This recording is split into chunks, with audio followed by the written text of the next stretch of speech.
샬롬, 네, 평화의 인사를 드립니다. 네, 오늘 수요 저녁 예배에 참석하여서 이제 선교 보고를 합니다. 하나님 아버지와 주 예수 그리스도로부터 우리 은혜와 평강이 함께 하시기를 기도합니다.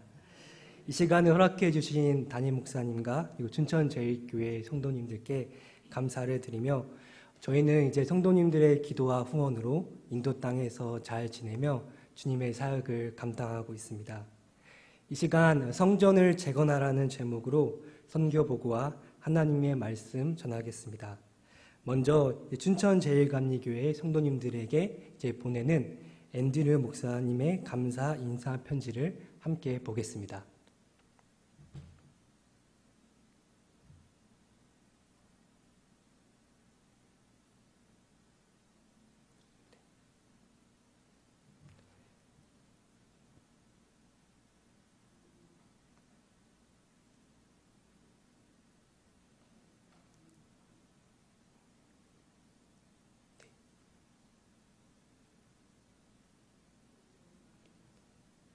네, 그 옆에 있는 분이 이제 사모님입니다.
네. 네.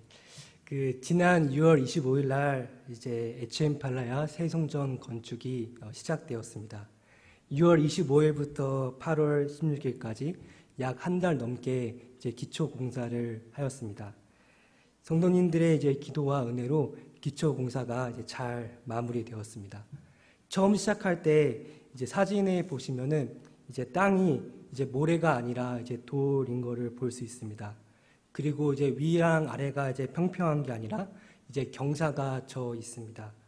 이에 저희 건축팀은 이제 바닥을 평평하게 해야 하고 기초를 흔들리지 않게 하기 위하여 지면의 높이를 원래 계획보다 3m로 더 높이 세우고 이제 아파트 공법으로 더 단단하게 기초를 세웠습니다.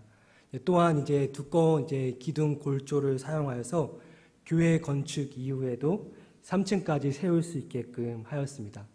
이제 이웃 주민들이 이제 공사 현장을 보면서 이렇게 단단한 기초 공사는 처음 본다며 칭찬을 하고 있습니다. 현재 이제 벽돌을 쌓고 있으며 다음 주쯤 천장 공사를 시작할 예정입니다. 공사가 진행되면서 여러 가지 장애물들과 이제 난관들을 겪게 됩니다. 예를 들어서 아까 방금 동영상에서 본 것처럼 바람도 많이 불고 이제 비도 오고 날씨가 좋지 않아 공사를 못하는 경우도 있습니다. 오늘 작업을 해야 되는데 사람들이 안 와서 이제 지체가 되기도 합니다.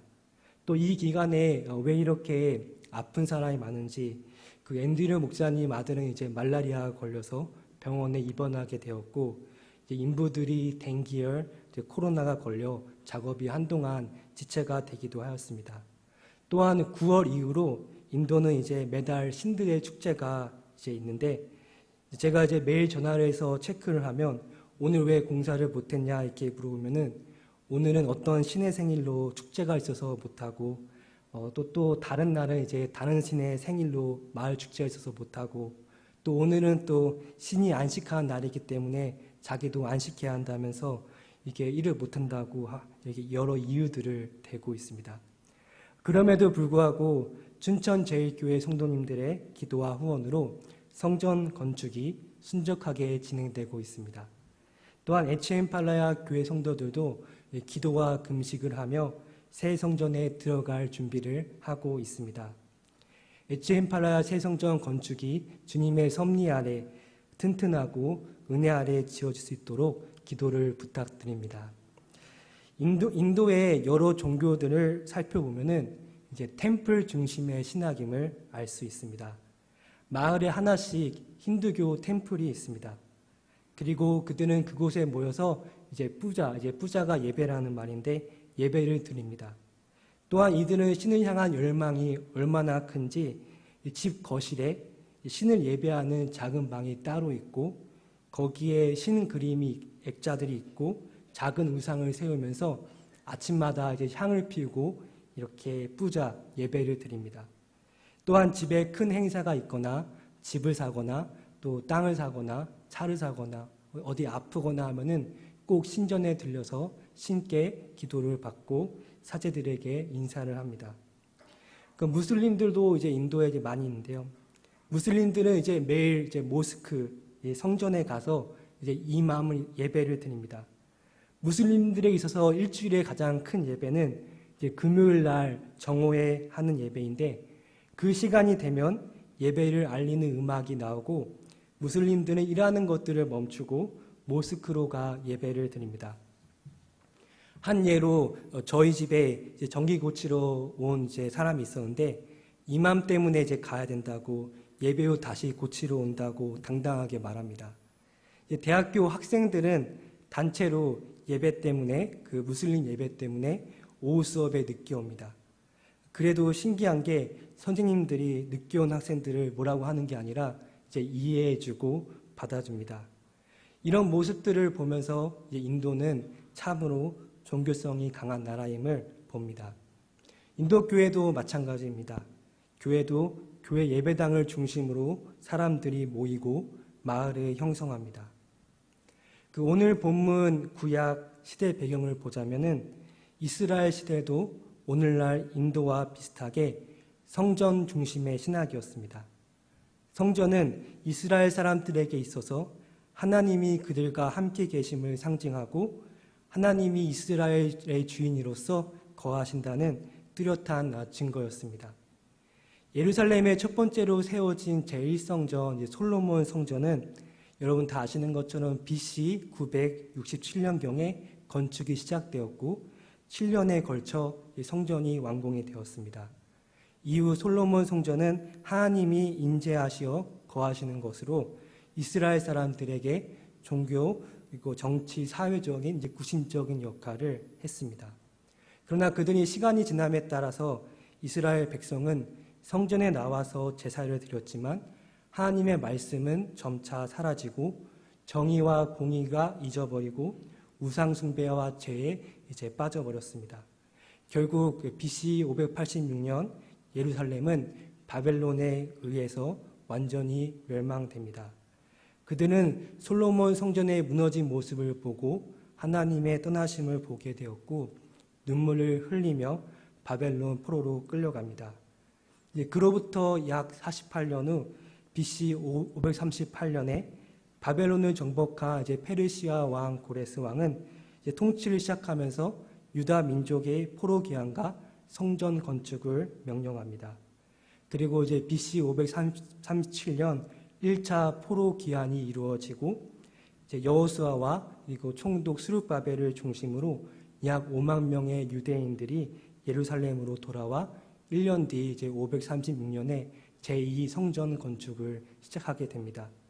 그러나 사마리아 사람들의 방해와 음모로 성전 지대만 놓아지고 약 16년 동안 제2성전 건축을 하지 못하게 되었습니다. 이로부터 16년이 지나고 BC 520년 다리오 왕이 재임하고 있을 때 제2년째 되는 날 이스라엘 사람들은 제2성전을 짓기 시작합니다. 이때 성전 재건을 할 때 가장 큰 역할을 했던 선지자가 학개와 그리고 스가랴입니다. 오늘 본문 말씀 1절을 보면은 선지자 학개가 나옵니다.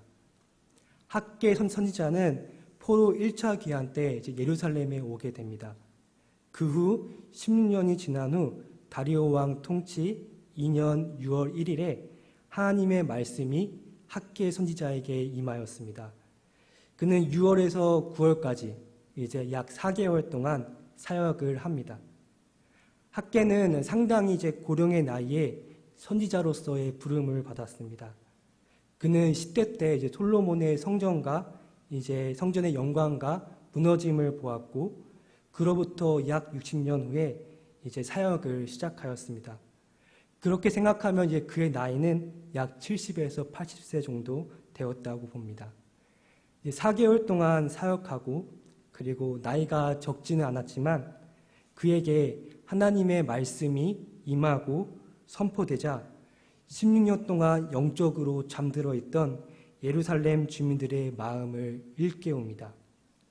이를 통해 하나님 말씀을 받는 게 우리의 삶에 무엇보다 중요한지를 봅니다. 나의 지식과 지혜로 가득 채우는 삶이 아닌 하나님의 말씀이 우리의 삶에 임하기를 주님의 이름으로 축원합니다. 그의 메시지의 주제는 이제 성전 재건이었습니다. 하나님은 왜 그에게 성전 재건을 이런 메시지를 주셨을까? 왜 성전 재건의 메시지를 그 당시 포로 귀환에서 예루살렘에 정착했던 사람들에게 주셨을까 생각을 합니다. 오늘 본문을 살펴보며 인도 선교를 하면서 저에게 주었던 마음들을 나누기 원합니다. 우리 2절을 함께 보겠습니다. 만군의 여호와가 이같이 말하여 이르노라. 이 백성이 말하기를 여호와의 전을 건축할 시기가 이르지 아니하였다 하느니라. 그 당시 포로에서 돌아와 예루살렘에 정착했던 사람들은 아직 성전을 지을 때가 되지 않았다고 생각을 했습니다. 왜 그렇습니까? 그 당시 사람들은 이제 예레미야의 예언을 생각하고 있었습니다.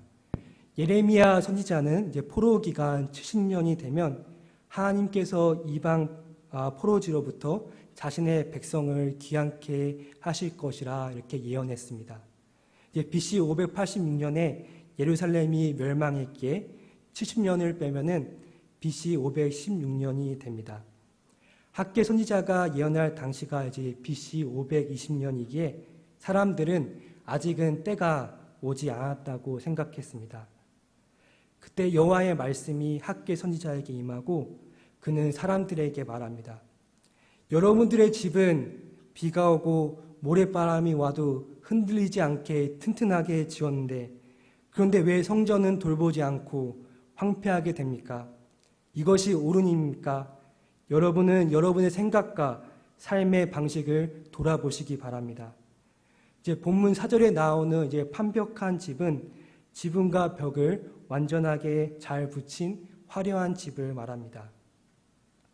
이와 반대로 성전이 황폐하게 되었다는 것은 가뭄으로 타버리거나 바싹 말라 생명력이 없는 상태를 말합니다. 이스라엘 백성에게 있어서 성전은 하나님 중심의 삶을 의미하며 하나님 임재를 상징합니다. 그러나 그들은 성전을 짓는 일을 미룸에 따라 하나님의 임재를 잊어버립니다. 그들은 화려한 집을 지으며 기쁨과 즐거움을 누렸지만 하나님의 임재를 누리며 그 안에서 즐거워하고 기뻐하는 법을 잊어버렸습니다. 사랑하는 성도 여러분, 하나님을 찾는 삶을 우선순위 두지 않을 때, 하나님의 임재 안에 거하지 않을 때 우리는 자연스럽게 그리고 서서히 우리의 삶에 집중하며 그 안에서 즐거워하며 내 편안함과 미래와 그리고 행복만을 위해 살아갑니다. 그러는 사이 우리는 점차 하나님 중심의 신앙이 아닌 내가 왕이 되어 자기 중심 신앙에 빠져 살아가게 됩니다. 그렇게 우리는 하나님 중심의 삶, 영어로 이제 God-centered life인데요. 이 삶을 살기 위해 말씀과 예배와 기도를 통해 주님의 임재 안에 거해야 합니다. 이제 인도 선교를 2016년부터 하며 아직도 부족한 게 많은데 선교사에게 가장 필요한 덕목이 무엇일까라고 했을 때 저는 하나님의 임재를 사모하며 예배를 소중히 여기는가? 매일 하나님의 말씀을 묵상하며 하나님과 함께 영적인 삶을 유지하는 것이라 믿습니다. 선교사가 현지화가 되는 거 중요합니다. 선교 전략도 중요합니다. 언어도 중요합니다. 제 자랑을 좀 하면은 선교사 사회에서 제 별명이 있는데 1.5세대입니다. 그만큼 현지화가 잘 됐습니다. 먹는 거, 입는 거, 말하는 거. 요즘에 인도 사람들이 저보고 한국 사람이라고 안 그럽니다. 인도 사람이라고 합니다. 한국에 있었을 때는 하였는데 이제 인도 8년 정도 사니까 까무스름해졌습니다. 언어도 어느 정도 이제 익숙하게 되었습니다. 그러나 이 모든 것을 갖췄다 해도 가장 중요한 것은 이방 땅에서, 황폐한 땅에서 어떤 난관과 시련이 와도 하나님 임재 안에 거하는 시간을 확보하고 가지는가, 이게 정말 중요함을 봅니다. 이거는 목숨을 걸어야 합니다. 사단이 얼마나 공격을 하는지 모릅니다. 여러 우상 숭배가 얼마나 영향을 주는지 모릅니다. 더운 날씨와 현지인들과의 이런 긴장 관계가 얼마나 피곤하게 하는지 모릅니다. 선교지에서는 누구도 저의 삶을 보거나 체크해 주지 않습니다. 딱 홀로 떨어진 느낌입니다. 아무도 나의 삶을 체크해 주지 않는 이 시간에 얼마나 내 뜻과 내 육신의 욕심을 따라 하나님이 나의 삶의 왕이 되는 게 아니라 내가 왕이 되며 사는 경우들을 보게 됩니다. 그런데 이제 매일 아침을 깨우고 예배를 드리며 하나님 임재에 거하는 시간을 가지면 가질수록 우상 숭배의 영향을 받지 않고 악한 영을 이기고 하나님의 뜻과 영광을 위해 살아가는 저 자신을 보게 됩니다. 그렇게 성도는 매 순간 하나님을 찾아야 합니다. 하나님의 임재 안에 거하는 시간을 확보해야 합니다. 그럴 때 하나님 중심의 삶을 살아낼 수 있습니다. 6절에서 7절을 이제 보면 이스라엘 백성들이 성전 짓는 일을 미루자 그들은 삶의 만족감을 누리지 못하고 이제 부족함을 경험합니다.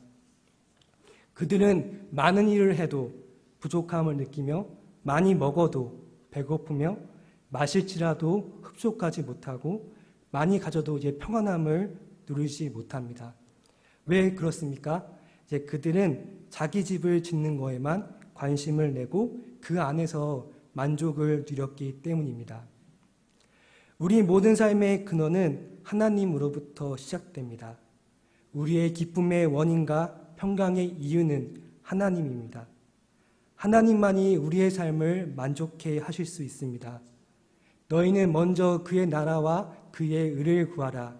그리하면 이 모든 것을 너희에게 더하시리라. 그런데 이것을 잊어버린 채 하나님 안에서 만족하는 삶을 살지 않고 세상에서 얻을 수 있는 많은 것들로 기쁨과 만족을 채우면 그것은 금방의 기쁨을 줄 수 있지만 시간이 지나면 사라지게 마련입니다. 선교사들이 가지는 어려움 중에 하나는 바로 열등감과 비교의식입니다. 이 사람은 사역의 열매가 많고 많은 후원을 받고 좋은 차를 타고 다니고 인정을 받고 그런데 나는 왜 사역의 열매가 별로 없고 왜 자녀들을 좋은 학교에 보내지 못하고 이런 비교의식과 열등감에 사로잡히는 모습들을 선교사 사회에서 종종 보게 됩니다. 이런 상황 속에서 하나님으로부터 만족하지 않는 삶을 살지 않고 사람의 평가와 자신이 가진 소유로만 만족함을 얻을 때 더 나은 성취와 평가와 소유를 가진 사람들을 보며 비교하고 열등감을 가지며 나의 삶에 불만족을 느끼는 경우를 봅니다. 그러나 하나님 중심의 신앙은 하나님으로부터 만족함을 얻는 삶이며 내가 가진 삶의 것들의 소유에 집착하지 않으며 하나님을 복의 근원이요 인생의 공급자로 믿으며 사는 삶입니다. 학개는 1장 1절에서 6절을 말씀을 통해 우리는 예루살렘에 하나님의 임재를 상징하는 성전이 황폐하게 되어 있을 때 두 가지 삶의 현상이 나타남을 봅니다. 첫째는 나 중심의 삶을 사는 것이며 두 번째는 만족감을 누리지 못하는 삶입니다. 오늘 7절 학계는 이렇게 하나님 중심의 삶을 살지 않고 나 중심의 삶을 사는 사람들에게 자신의 삶을 돌아보라고 권면합니다. 그러면서 산에 올라가서 나무를 가져다가 성전을 건축하라고 말씀합니다. 8절입니다. 우리 함께 읽어보겠습니다. 너희는 산에 올라가서 나무를 가져다가 성전을 건축하랴. 그리하면 내가 그것으로 말미암아 기뻐하고 또 영광을 얻으리라. 여호와가 말하였느니라. 솔로몬 성전은 값비싼 백향목으로 지어졌는데 주님은 학계 선지자를 통하여서 너희들 상황을 아니 굳이 레바논에 가서 백향목을 수입할 필요도 없고 예루살렘 주변에 산에 올라가서 성전을 재건하라고 말합니다. 당시 사람들은 자신들의 삶의 형편이 솔로몬 시대의 풍요와 영광과는 거리가 멀다고 느꼈기에 아직 성전 재건을 할 때가 아니라고 말합니다. 그러나 하나님은 학계를 통하여 지금 너희에게 필요한 것은 하나님의 성전을 재건하는 것이다. 더 이상 핑계를 대지 말라고 말씀합니다. 이를 통해 하나님은 이스라엘 백성 가운데 이제 하나님 중심의 신앙을 회복하기 원했고 이를 통해서 하나님의 이름이 높아지기를 원했습니다. 여호와가 그들의 삶에 왕이심을 선포하기를 원했습니다. 황폐해진 그 땅에 누가 진정한 왕이며 예배를 받아야 합니까? 이스라엘 백성입니까? 아니면 다른 많은 신들입니까? 바로 하나님 그분입니다. 성전 재건은 이 일의 첫 시작이었습니다. 그리고 이 일을 통해 하나님은 기쁨을 받으시고 영광을 받으십니다. 선교지에서 이제 기도하는 제목은 하나님의 이름이 영화롭게 되는 일입니다. 선교지에서 보고 싶은 일은 하나님의 이름이 높아지는 겁니다. 3억 명의 신들 중에 하나님이 유일한 여호와 하나님이 되는 겁니다. 이번에 저희 교회에 3일이라는 청년이 세례를 받았습니다. 그는 2년 동안 저희 교회에 나오며 하나님의 사랑을 알게 했는데 왜 꼭 유일한 하나님을 믿어야 하는가? 이 문제에 대하여 답을 하지 못했습니다. 그러나 얼마 전 그는 우리를 죄에서 구원하시기 위해 예수 그리스도 독생자를 보내신 여호와 하나님을 유일한 하나님으로 고백하며 세례를 받겠다고 저희에게 찾아왔습니다. 그리고 세례를 주게 되었습니다. 저희들은 인도 교회와 목회자들을 섬기고 있습니다. 또한 교육이 열악한 환경에 사는 아이들에게 교육의 기회를 제공하고 있습니다. 특별히 인도 교회를 위해 기도합니다. 인도 교회들이 성전을 재건하기를 기도합니다. 하나님 중심의 신앙이 일어나기를 기도합니다. 하나님의 이름이 높아지지 않는 곳에 하나님의 이름이 높아지기를 기도합니다. 그래서 하나님이 보시기에 좋은 교회들이 곳곳에 일어나기를 기도합니다. 이제 9절부터 이제 마지막으로 11절까지는 주님은 한 번 더 이제 그들을 책망합니다. 왜 그렇게 하나님은 학계를 통해 16년 동안 영적 무감각으로 잠들어 있던 이스라엘 백성들을 깨우셨을까? 그 당시 이제 정치적, 사회적 이슈도 떠나서 1차적으로 그들은 하나님의 성전을 지어야 할 곳에 자기의 집만을 짓기 때문입니다. 너희가 많이 거두기를 바랬으나 얼마 거두지를 못했다. 그 이유가 무엇인가? 너희 집이 이렇게 무너져 내렸는데 너희는 너희 집을 짓는 일에만 바쁘기 때문이다. 그러므로 너희 때문에 하늘은 이슬이 그쳤고 가뭄이 들었다고 말합니다. 그러면서 이슬이 내리는 근원적 장소를 하늘이라고 말씀하시며 지금 이스라엘 백성들이 바라봐야 할 것은 이제 열심도 아니고 세상의 지혜도 아니고 하나님이라고 말하며 여호와의 성전의 터를 향해야 한다고 말씀합니다. 이를 통해 모든 인생의 근원을 하나님이라 말하며 하나님을 인정하는 삶을 8절 성전 재건 이후에 한 번 더 강조를 합니다. 그렇습니다. 이제 하나님을 인정하는 삶은, 하나님 중심의 신앙의 삶은 바로 하나님을 인정하고 높이는 삶입니다. 성전 재건을 할지라도 만약 하나님을 인정하지 않는 삶을 산다면 이스라엘 백성들에게 성전 재건은 아무 의미가 없을 것입니다. 그래서 우리가 이제 언제나 바라봐야 될 것은 하늘 하나님입니다. 우리 가운데 이제 막히는 문제들이 있다면 하나님을 바라보기를 주님의 이름으로 축원합니다. 이제 10월 2일 날 인도로 돌아가면 에첸팔라 교회 건축을 점검하게 됩니다.